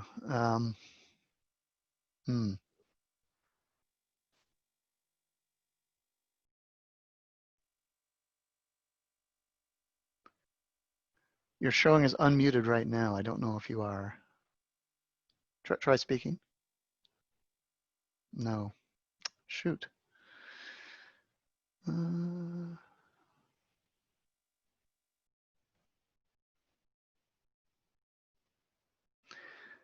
Let's give Guillermo a moment to see if he can resolve that. If he can't, perhaps we can try changing our order a little bit, which will be a bit messy, but I think we can do it. Sorry, how about now, Paul? Yes, perfect. Yes. Excellent. Okay. Yeah. Well, thank you very much, and apologies for the technical glitch. And thank you to the organizers for your kind invitation today. Parallel to my postdoc at the Stockholm Resilience Center, I am also helping coordinate early career ocean professional engagement in the ocean decade, and would also like to thank the organizers for ensuring that there is early career voices in this important session today. This is not really a talk that I would normally give based on my training as a marine ecologist, but over the years, I have come to realize that the only way for natural scientists like myself to contribute towards the ocean sustainability agenda is to leave our disciplinary cocoons and engage in more inter and transdisciplinary research, as well as engage in the co-production of actionable knowledge with other relevant ocean stakeholder groups, such as NGOs, governments, and industry. And thus, my topic for today is on co-designing effective ocean science collaborations with industry partners. And throughout the next 6 minutes of my talk, I'm going to be exploring some of the needs, motivations, and incentives for these collaborations. And I think it's important as we approach the start of the UN Decade of Ocean Science to embrace all ocean relevant sustainable development goals, in addition to number 14. And in particular, I think SDG 12 on responsible consumption and production, SDG 13 on climate action, and perhaps most important to the topic of this short presentation, SDG 17 to strengthen the means of implementation and revitalize the global partnership for sustainable development. As the ocean decade begins, I think it's important to pause, to look back and recognize that not all the elements of the ocean governance framework we have established over the past century are functioning the way we envision them to, or that in their current form will guide us towards the ocean we want. And we must continue developing the community of decision makers for ocean sustainability outside the traditional frameworks. So I think thanks to science, we now know that the cumulative pressures on ocean ecosystems are on the rise, threatening the food security and livelihoods of millions of people, as well as industries, and putting many species and ecosystems on the verge of collapse. However, traditional science cannot tackle these challenges alone, and we need to establish new types of partnerships. In order to address the complexities of today's ocean sustainability challenges, we cannot afford to have ocean scientists, managers, industry leaders, governments, and civil society not working together towards shared objectives. Now, the question is, how do we define those shared objectives and work towards them? As you can see on the figure in the top left of your screen, over the past 50 years, we have seen exponential increases in activities of key ocean sectors, filings for ocean territorial claims, and global production volumes of seafood. It is undeniable that we're becoming a much more aquatic species and urgently require a deeper understanding on how we manage these booming industries simultaneously and under a changing climate. And therefore, I think that science industry communication and collaboration is more important now than ever before. Next slide, please. When the instruments we have put in place in order to sustainably harvest the oceans don't perform as well as we had originally intended them to, as we see, for instance, with some regional fisheries management organizations, we must explore alternative ways of producing and acting upon knowledge for sustainable development. In the context of sustainable fisheries management, what if the global scientific community was to directly partner with the largest fishing corporations in the world to co-produce knowledge for sustainable fisheries? Independent knowledge that is ready to be acted upon because it was co-produced with the same folks who are out in the ocean fishing every day. And this is not to create a parallel governance system, but to facilitate the transition of some of these industries from users of the ocean to stewards of the ocean, and not just watch from the sidelines. These science industry collaborations are starting to emerge just in time for the start of the ocean decade. And as an example, as part of my postdoc at the Resilience Center, I work alongside CBOS, which stands for Seafood Business of Ocean Stewardship. And CBOS is a scientifically and financially independent collaboration with 10 of the largest seafood companies in the world, working towards time-bound goals for healthier and safer oceans. And just 2 days ago, and you can use that QR code on the left hand of the screen, the CEOs of all 10 CBOS companies, after years of collaboration with scientists, made incredible time-bound commitments to fight IUU fishing, set CO2 emission reduction goals, or fight to eradicate forced labor. And these commitments will keep coming over the years, thanks to this crucial industry science collaboration. So these companies are slowly becoming sustainability champions, but we need to maintain these independent scientific collaborations, not only in fishing, but in other ocean sectors. Now, you might ask yourself, what is in it for these corporations, and why are these collaborations necessary and possible? And I think that simply put, it is because the world is changing, society is becoming more scientifically literate, and demanding changes in terms of how some of these industries operate. And I think that industries which do not adapt to global and embrace global sustainability targets will likely be outcompeted. And I think that many industries realize this now. I think that ocean industries are not only feeling pressure from consumers, especially in the context of seafood production, but also from civil society and ocean finance, such as insurance companies. The more corporations that join this path towards sustainability, the more pressure will be placed on the remaining corporations. And the underlying theory of change posits that if the right keystone actors, and enough of them, join and change the culture of how we engage with scientists, the rest of the sector will follow. So the key here, I think, is to tip the scale. And so as a scientist, and as part of the scientific community, I think that we focus traditionally on generating the knowledge to define the ocean sustainability challenges, and we must expand our responsibilities as scientists to work together with the appropriate stakeholders to co-design the solutions for these challenges. And I think the Ocean Decade is uniquely positioned to partner with keystone actors across ocean sectors to start this domino effect in terms of how ocean knowledge is produced and acted upon. The Ocean Decade has already started to work on key infrastructure for science industry engagement, such as the Ocean Decade Alliance, which is a global coalition of ocean actors working together to support, enhance, and leverage commitments towards the decade, or the Ocean Decade Stakeholder Forum, where institutional organizations will represent their interests in the planning of the decade. IOC UNESCO is also establishing strategic partnerships with leading business networks, such as the UN Global Compact, which is a non-binding UN pact to encourage businesses worldwide to adopt sustainability and socially responsible policies. Finally, ocean industries, I think, represent a key actor for the co-production of ocean knowledge for this Ocean Decade. And as the decade unfolds in the North Atlantic and elsewhere, we should strive to cultivate these strategic relationships and not only rely on traditional multilateral management frameworks and disciplinary science to get the ocean we want. Thank you. Thanks, Guillermo. Very helpful. I think a lot of us struggle with how to engage industry in the decade process, and these are some great examples of pathways forward.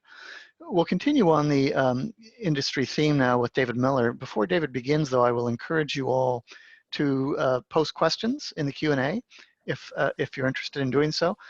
We do have some time at the end of the presentations where we'll have a bit of a panel discussion, and so we certainly welcome some questions. So, David, over to you. Thank you, Paul. Can you hear me? Yes. Yep, good. Okay, well, thank you for the introduction, and thank you to the organizers for the opportunity to participate in this session today. I'm pleased to be here and representing the private sector in this discussion. Next slide, please. I wanted to start by just providing a really quick introduction to Fugro for those that may not be familiar with our organization. And I wanted to, I guess, emphasize that Fugro is not an investment bank or a financial institution, but we are a private sector, private industry participant in ocean science. And we are involved with geodata here, as you can see, all types of geodata. And we collect this information, we analyze this information, and we provide advice to our clients based on this information to support their private projects. But we do work for both public and private sector, and we are in a very good place, I think, to make introductions and to facilitate partnerships that can support the UN Ocean Decade. Next slide, please. So designing financial structures that support collaborative research really starts with finding areas of common interest. And this has been mentioned already, but it's critically important. It's essential to find these areas of common interest and then create a framework to align that creates these win-wins.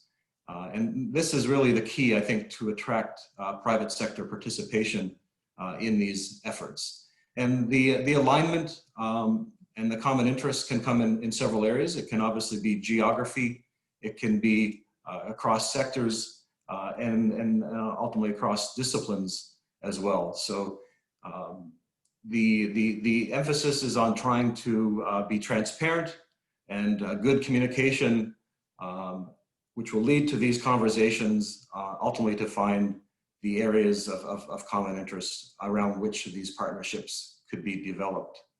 Next slide, please. So there's a great deal of activity in ocean science that's occurring within the private sector currently. And I think the key is to leverage those activities through this action. And this activity is occurring in several different areas. It's occurring with regards to data collection, data sharing, technology development and innovation, and then even advocacy. So the private sector is involved in all of these areas. There are great benefits that can be derived by leveraging these activities through these partnerships. For the purposes of today's discussion, I'm going to focus primarily on data collection and technology development and innovation. Next slide, please. So as I'm sure everybody on this meeting is aware, these are exciting times in ocean science, and technology development and innovation is accelerating and reducing the costs of ocean science.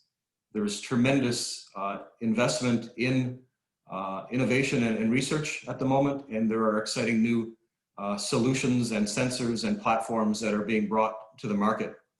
And this is really being enabled by a confluence of core technologies intersecting in the ocean science space, and these kind of core enabling technologies are related to remote operations, robotics, autonomy, advanced analytics, connected data, and client interfaces. And to elaborate on Martin's point earlier, around the digital twin, the digital twin is already being implemented on projects in the private sector, and the monitoring of these private sector projects is happening, and it's being modeled in a digital framework. So that's very much being done kind of on a postage size scale now around these projects, but it is scalable, and it should be scalable.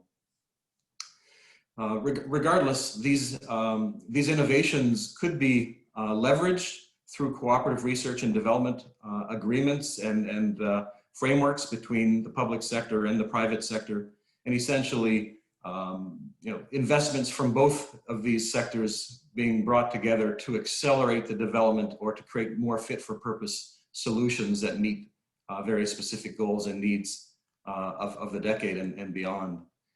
Next slide, please.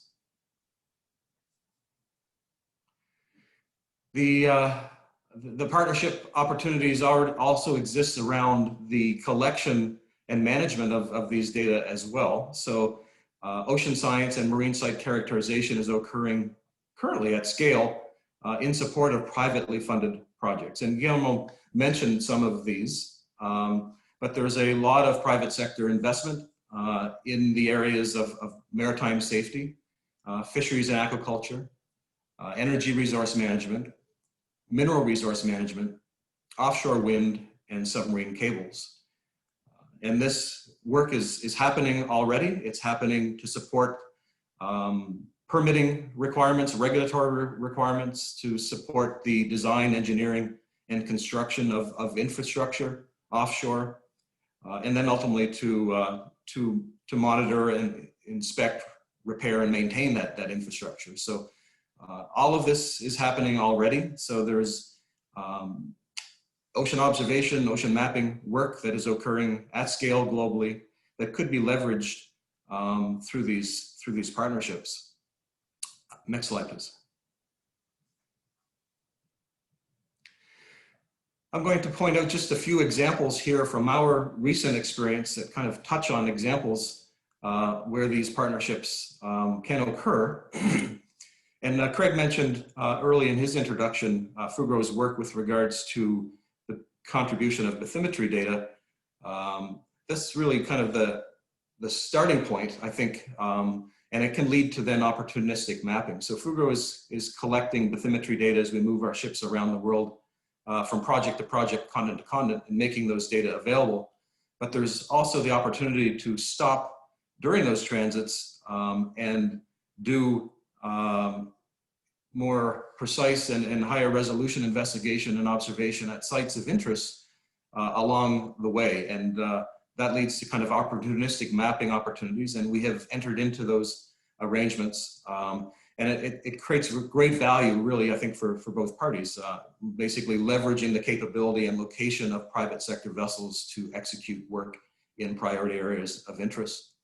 Next is an example around an HF radar network, in this case in the Gulf of Mexico, but Fugro combining and partnering with academia and the government to implement an HF radar network there, with the data being publicly available via the Gulf Coast Ocean Observing System. Next example, Stone's Mid-Ocean Observatory, again in the Gulf of Mexico, but it was leveraging existing work that was happening between Fugro and Shell with regards to a mooring system, instrumented mooring system, which sensors for observing the ocean column at that location, but through partnering with the National Academies of Science, bringing additional resources to the partnership, we were able to expand the system, increase the number of sensors and type of sensors, and create a more robust ocean observing system here. Top left is wind LiDAR buoys. There's a lot of activity, as Guillermo mentioned, in offshore wind, and here there are long-term monitoring programs where buoys are deployed for years to measure wind and to measure oceanographic parameters. And in this case, partnership established with our clients and with the local integrated ocean observing systems, in this case, Niracus and Meracus, to make that data available. Next on the left there is Seabed Seep Study. This is a public-private academic partnership to basically look at private as well as public domain information around seafloor seeps and to produce a study that highlights where those are clustered and where potential areas of interest may exist. Again, benefits for all parties. And then lastly, a tsunami detection system capability that's being tested and piloted in the Pacific using metocean and precise satellite positioning information to demonstrate the principle of tsunami detection from kind of commercial vessels. So next slide, please. Guillermo mentioned kind of the sustainability aspect of private sector, and I think that's critically important. We are at an interesting and opportune time. Successful sustainable businesses adopt strategies that integrate financial, environmental, and social concerns. And there's no doubt that there's increased visibility in sustainability efforts and in sustainability of companies and corporations. So in the effort to balance people, planet, and profit, these joint programs and collaborative programs with public sector, academic sector, philanthropic sector are now, I think, attractive and ripe for harvesting. So with that, I conclude my remarks and thank you very much. Thank you, David. Certainly some impressive examples of the diversity of stakeholders in industry who are interested and relevant to the decade. And so trying to find ways to engage them, certainly very important. And Christine, would you like to go next? Yes, thank you, Paul. And hello to you all. I'm very pleased being given the possibility to talk to this issue, transdisciplinarity research, and how ICES is dealing with this from a training and educational point of view. Could I have the next slide, please? As you know, ICES is a transatlantic marine science organization with a focus on the Atlantic Ocean and specifically the North Atlantic. And through strategic partnerships, we are also extending our work into other parts of the ocean. Our ICES mission you can see on this slide, which is to advance and share scientific understanding on marine ecosystems. And from this knowledge, we are generating state-of-the-art advice for meeting conservation, management, and sustainability goals. And why is transdisciplinary research important for ICES? Because when implementing an ecosystem approach to management, we need to look into optimization of benefits among different societal goals. We need to consider collective pressures, and we also need to deal with trade-offs. And for this reason, we need to have experts within different disciplines who can work together to develop transdisciplinary science, or even to have experts who are bridging these different disciplines. And this in order for us to be able to answer to requests that are coming from decision makers or policy formers and give them the best available scientific advice. And this is the reason why ICES at the beginning of this month started up an initiative on a transatlantic graduate, postgraduate education strategy. Could I have the next slide, please? The first thing that came out of this workshop was an emphasis on both sectoral disciplines and broader multidisciplinary needs. There is a funding aspect to this as well, and there needs to be funded research opportunities. And also there is a need for possibilities for scientific personal exchanges also across disciplines. Could I have the next slide, please? This can be achieved both in the short-term perspective via exchange programs, dedicated courses, through cooperation between government institutions, academia, and intergovernmental organizations. And it needs again to be backed up by funding opportunities and also potentials for employment. It can also be achieved in the long term, and we are here then talking about a new education strategy, a specific PhD or MSc, and an accreditation. And again, we need to do this across universities and in cooperation among them. What is important here also to state is that we have to remember then when we are talking about cross-disciplinarity, we are also talking about a requirement for soft skills. And this is including a capacity for human engagement. It is also including an understanding that we're not always talking about only quantitative knowledge. And not least is also an awareness that you need to know that we are dealing with issues around science, which is informing societal decision making. And for this reason, there are some specific processes and procedures that you need to be able and willing to engage in. Now, as has been stated also, we need to be mindful that we want to keep our advice, scientific advice, consistent across a broader set of requesters and sectors. This can be integrating fisheries, but also other sectors and ecosystem advice. And we then also need to consider that there needs to be a continued development in a credible, legitimate, and salient way, and that we need to then have some discussions around this when, again, we are talking about not only quantitative knowledge. To start with, this initiative by ICES on a transatlantic graduate and postgraduate education strategy is looking into our needs, so to say. So we are being approached by advice requesters, by decision makers, by policy formers, and in order for us to be able to provide them with the best available scientific advice, we are looking into our needs. But there is also a potential for this initiative to be broadened out and to have a broader outreach.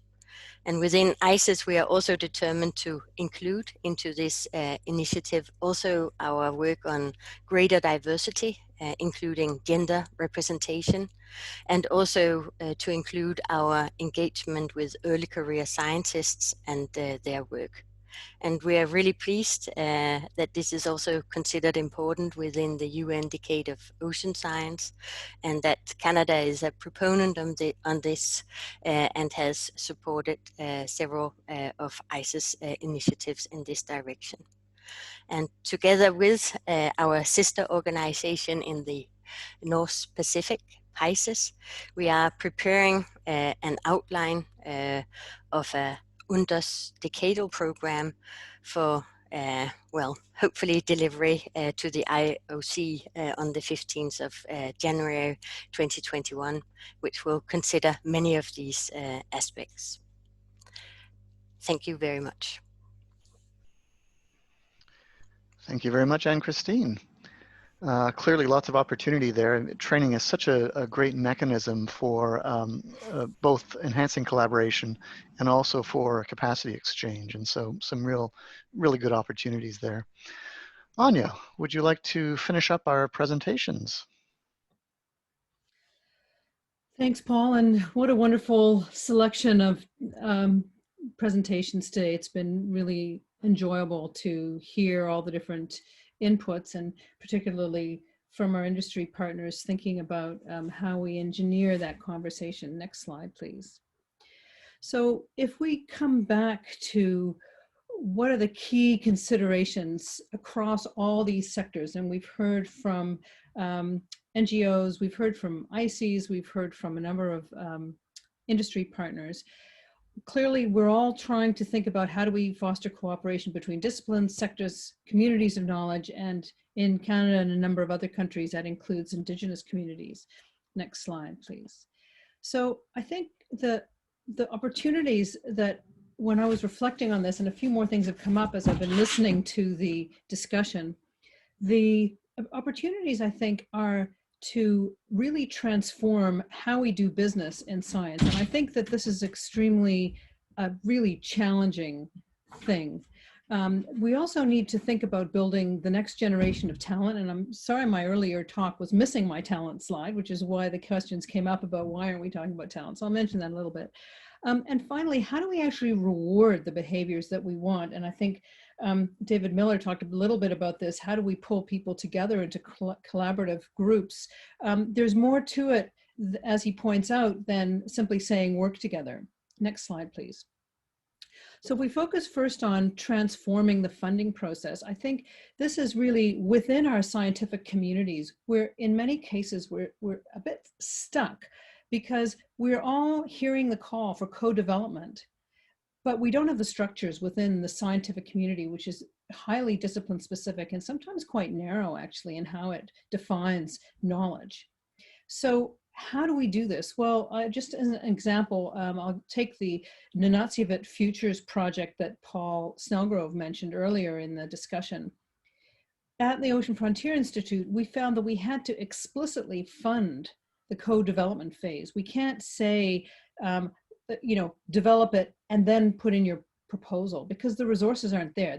So we need to fund that earlier part of the discussion. So that means an upfront cost before you can get the transformative knowledge networks to present their knowledge together. And that means taking traditional Western science and integrating it with, in our case, for example, in Canada, with Indigenous knowledge. And that's a braiding that allows us to then have a different strand of knowledge. In order to do this, our experience was that we did not have the assessment panels in the scientific process that we needed. We had to build separate cross-cutting assessment panels. So we had to first send all our scientific proposals into their disciplinary assessment to say, you know, if you go deep and narrow, is that science sound? Does it have legitimacy on the science front? But then we had to go on a completely different way and bring in a cross-cutting panel saying, does this link to local knowledge? Does this have the social science integrated with the natural science? Are we talking to industry? And so those things are actually done by different people. They have different expertise, and it's a whole different set of skills to do that. So again, comes back to how do we develop long-term, how do we develop the talent and skills we need? We have to then name that bridging effort between disciplines and between sectors as a specific job, and not expect traditional scientists who have very focused disciplinary expertise to do that job. And that means, again, training, hiring, supporting a new group of practitioners whose job it is to do some of these bridging, as well as, of course, trying to encourage scientists to think that way. But I think what's one of the barriers I see in the groups of scientists that we deal with is that there's a hesitancy. It's not my job. Why should I don't have the expertise. Why should I do that? Well, no, put a budget line in your proposal and then bring someone in to do that job. So it's really redefining the academic process and also redefining academic risks. So in our case, we had to take risks on proposals that from the disciplinary point of view were seen as strong, but in the cross-disciplinary point of view were seen by the disciplinary assessors as way too risky. It'll never work.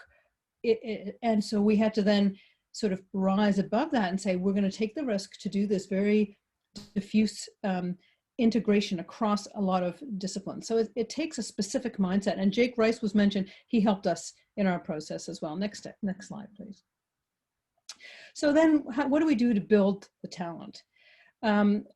Critically important in this whole capacity exchange is to reach the public and the young, and that's something that Ocean School, Boris Werb and Janet Stalker have done enormously well to develop these beautiful offerings for schools that can go and teach children and the public. We also need to train students in collaboration with industry, government, and community, coming back to some of the comments that David Miller was making. And that's our Ocean Graduate Excellence Network at the OFI is also one of these attempts to do that. We work very closely with industry to build PhD positions that co-develop the research with industry. We're about to launch our first cohort of 23 students in very close collaboration with government and industry. But again, that's a risk, and it takes a lot of work to build those discussions and communities. Critical work to do. I think the other thing that we need in the talent piece, and this was mentioned in a couple of the other talks, and that is build a whole quiver of skill and experience for the students. And we're finding, of course, that only 15% of graduate students go into academia. So it's critical that we make sure that the other 85% have a very strong set of credentials. And this sort of micro-credential system will allow them to build different skills and then display those to potential employers. So extremely important to do. That's one of the things we're doing. And the last point, next slide, please, is that we somehow need to find a way to reward collaboration. And I think that's in some cases harder than it sounds. So for example, Horizon 2020 did that really well. You cannot come into the whole discussion unless you have a very large consortium. But there are some problems with those models, right? So for example, in one of the competitions that I was in, we only had 2 competitors because the collaborations are so broad, you know, with 100 people, you can't get 400-person consortia applying for the same, you know, batch of funding to do the job. And so the problem comes out then if, you know, it's between one or the other, and then is that really a good scientific basis for discussion? So I think there's some weaknesses there, but the strength is you get these big, beautiful, constructed networks across countries and across disciplines. So what is the right model, the pluses and minuses of the Horizon 2020 model, for example. And I guess it's a question of identifying at what point do teams have the correct balance of attributes, and how do we measure that? How do we decide when the team is the right balance and the right size? If we zero back in on the scientific community, I think it's also, there's a few practical things we can do. Define a citation best practice. We know that a lot of the time when you're working in a big group, you need to figure out ways to get authorship right. You need to figure out ways to make sure that your citations are sort of getting this collaborative structure properly represented. And I don't think we've quite got there yet. I think there's some discussions in the international science community that need to happen before that's really effective. And I also think that in terms of the whole equity and inclusion side of things, double-blind reviews are something it's a simple thing that we need to move towards, or at least consider. And I think the last slide so I just want to thank everyone. And I found this extremely interesting. I think that we all recognize we have to move towards the transformative and transdisciplinary work. How we do that will take resources, time, and energy, and a lot of creativity. So I'm hoping that we can all work together to make this a reality for the UN decade. Thank you. Thank you, Anya. We've had really quite a rich set of presentations here today, which is just wonderful to see. We have a very few minutes for some questions. There's one here that I want to start off with. I guess this one's directed towards David. How do researchers or agencies identify specific opportunities for opportunistic mapping and partnering with FUGRO or other industries for that matter? That's a great question. And I think it really highlights some of the comments made by Anya. Right? I mean, that's the challenge, is to be able to identify, where is this work happening, what private sector organizations are interested in collaboration and partnership.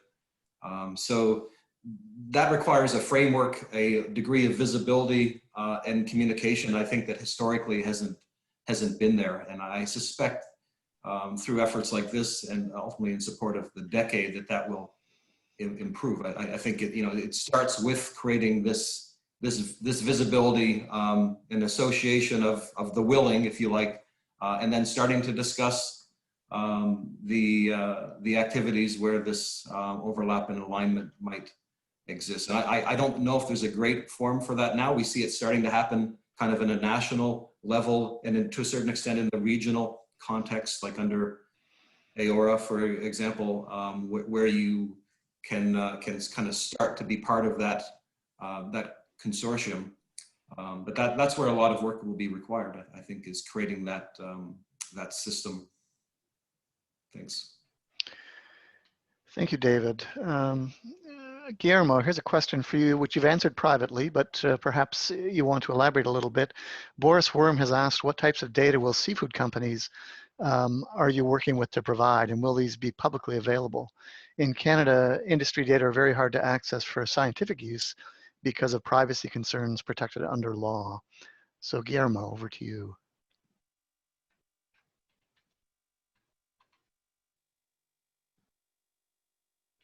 You still are muted, perhaps.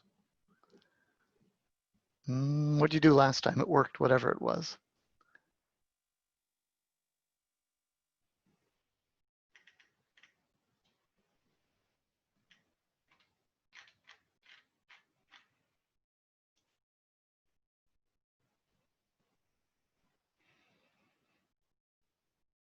Well, sorry, how about now? Yes. Last time I had to disconnect and reconnect. But thanks a lot for the question, Boris, and I think it's a really important one. So over the last few years, we have seen a huge transformation by these 10 corporations in terms of how they report their data on their annual reports, the sustainability reports. These 10 corporations have hundreds of subsidiaries, so it's not like we're dealing with one fishing company with a few vessels. They literally have tens of thousands of employees. So steering the ship, it's taken time. But the intention is to ultimately make all this information that we're engaging on publicly available. data on antibiotics is more sensitive right now as they work towards implementing new rules for antibiotic use. So that is still for internal use. But the sort of taxonomic list that they either fish or trade is now publicly available for many companies. And so essentially changing the culture around how they report, where they fish, how they fish, how they ensure that there's no forced labor in their supply chains. Changing this culture and reporting varies also a lot by country. We're engaging with European companies as well as Asian companies and other parts of the world. So sort of finding that common language is taking a little bit of time, but our ultimate objective is to make encourage them to make all this information available. Thank you, Guillermo. I have a question which I'll throw out perhaps to Isabel and Anya. Do we need a revolution to succeed with the decade, or can we incrementally move towards some of the objectives we've heard about? Anya, you're smiling, so why don't you go first? In a way, I think we do need a revolution. At the same time, I think in some ways the revolution's already happened. I mean, what we've been talking about today is the revolution. It's moving from the sole focus on the science output and thinking about how do we reach stakeholders and how do we reach other knowledge holders. That intellectual revolution has happened. The question is, what are the mechanisms by which we then bring that intellectual revolution into practice? Thank you. Isabel, would you like to add to that? Yeah, I would agree with Anya. This and different parallel processes. I was giving the example on IPBES, where we're trying really to bring different knowledge systems together and facing the difficulties, of course, that this entails. But things are happening, and we can learn also with these different processes. I think Anya was very good in really identifying the key, because we are talking about this transformation but really the key, very practical issues we need to tackle. And I think she identified those well. So it's really not perhaps a complete revolution that we're going to do overnight, but yeah, we need to continue in this way that we've been describing here. Great, thank you. At this point, we're running out of time, but perhaps we can launch our second poll. And the question, which will appear in just a second, is what is the most important area of focus upon which to direct our attention for future co-designed, solution-oriented, basin-scale research in the North Atlantic Ocean? So we'll give you a few seconds now to click your choice and see what sort of response we get. And while you're doing that, I would like to thank Andrea White from Fisheries and Oceans Canada, Julie Rigaud, and Marie-Hélène Bovin from IOC, who have provided tremendous support in putting this panel together. And thank you to all of the panelists for doing just a fantastic job. And of course, to our audience for tuning in. All right, let's see what we've got. What sort of answers? Okay, the most important area is funding, and then identification and engagement of multi-stakeholders, integration of ECOPs, and also some capacity development. All right, excellent. A reminder again that the presentation and recording are available on the Decade website.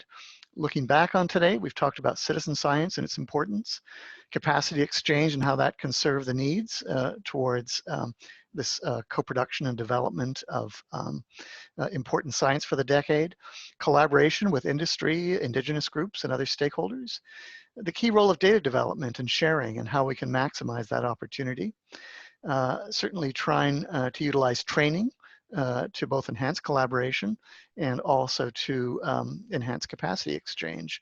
And then of course, the co-development process, and as Anya illustrated in her talk, this is something that really takes a lot of time.